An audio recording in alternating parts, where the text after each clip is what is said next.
It was late at night when a group of friends and I were on our way home from a business party. I had to be a good boy and stay sober, getting them home safely. Drinking was never a thing for me anyway. I just enjoyed the networking and building of my small yet lucrative business. Most of the people in the car were passed out except for Ben, who had always had this weird not getting drunk effect. Or at least when he felt like it. Maybe it was an Ishfallen thing, something that was completely unique to them. Whatever it was, I was glad to not be the only one awake during the drive. The road was bare except for a few cars that passed by. The stars danced with the night sky glowing with a majestic might. The car highlighted the trees' red surface, flattened leaves falling with smooth grace. Small animals wandered the road, creatures that I had never seen before, or ever since.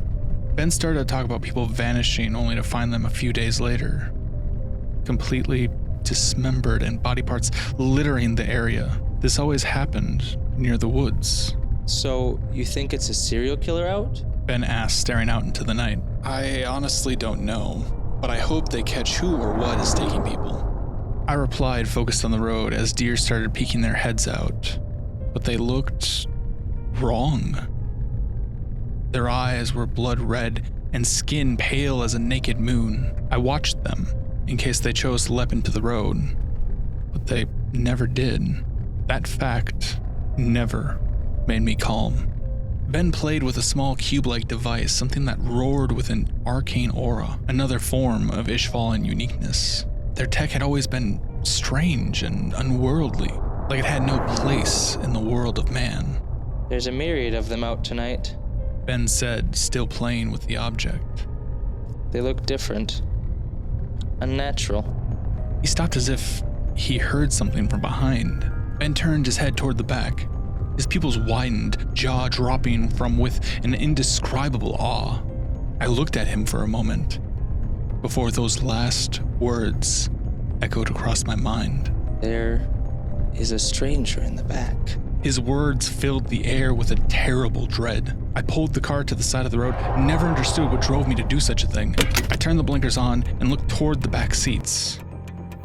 I saw no one. When I looked to make eye contact with Ben, he was gone. The passenger door was wide open. A slight breeze invited itself in. My friends woke from their dream. They started to ask me about Ben, and I couldn't answer them as tears fell down my face. I knew he wasn't going to be found. That was only a few days ago. We looked for him and came up with nothing. No foot tracks, no signs of struggle, absolutely nothing. It was 7 days later, a group of people found him near where he had disappeared that night. Well, they found what was left of him.